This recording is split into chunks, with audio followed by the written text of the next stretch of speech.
Young people are the majority of the voting age in our country. Why can't young people organize themselves and throw out the 70-year-olds?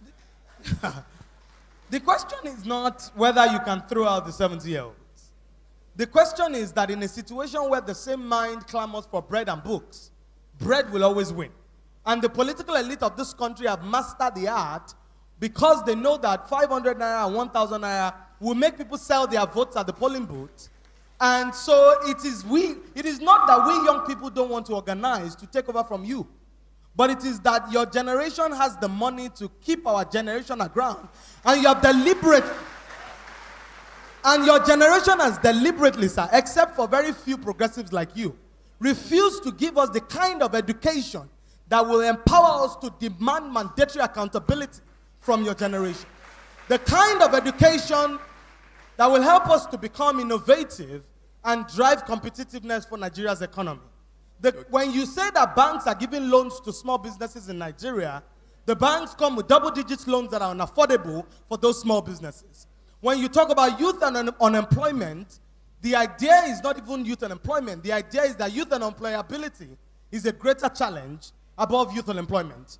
When you do not empower our generation to speak English so that we can get the right kind of jobs that will help us stand side by Singapore, Finland, and Canada, you deprive us of our fundamental humanity. I agree with you, don't worry.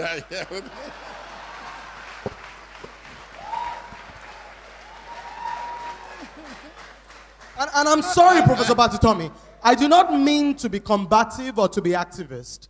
This is a platform for reasonable conversation. Absolutely. But I believe that young people like me get the opportunity to speak through to power only once in a while.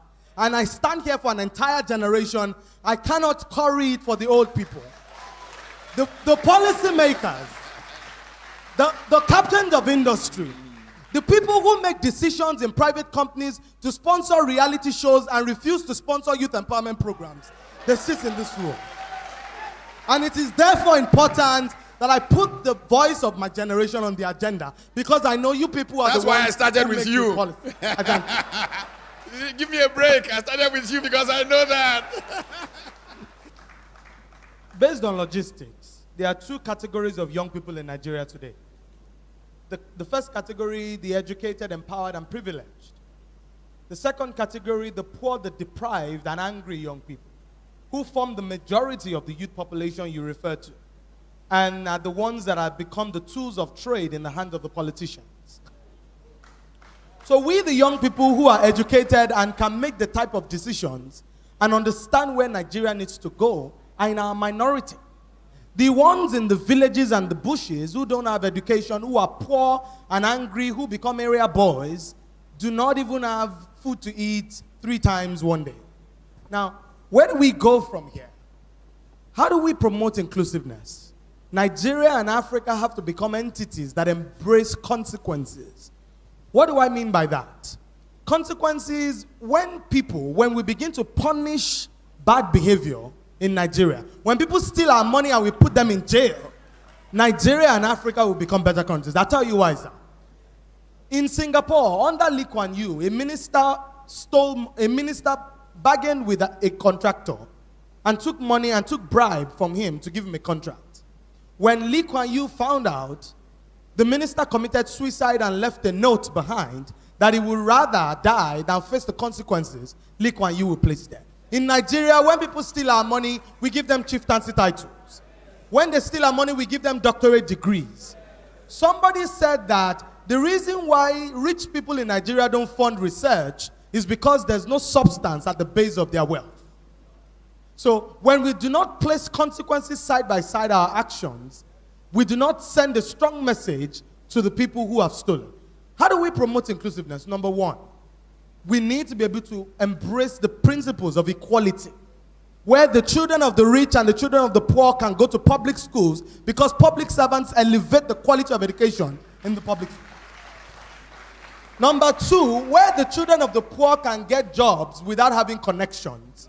When they go to University of Lagos, and go to University of Ibadan, and they are giving the same kind of jobs that people like me who went to Harvard University Kennedy School can get. That is when we become an equal country.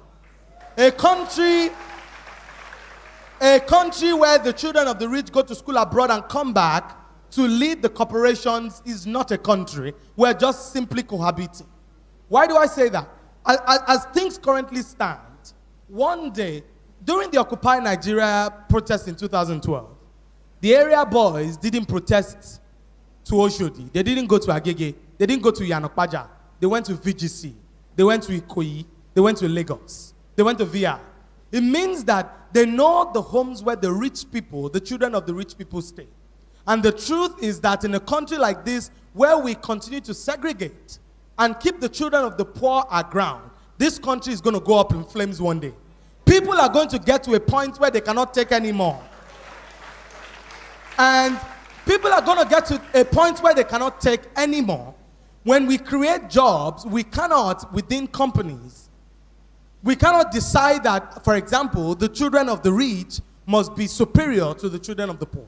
And as we continue to promote the ideas of diversity, of inclusion, of equality, we need to move forward and think about how to strengthen the economy of Nigeria by diversifying.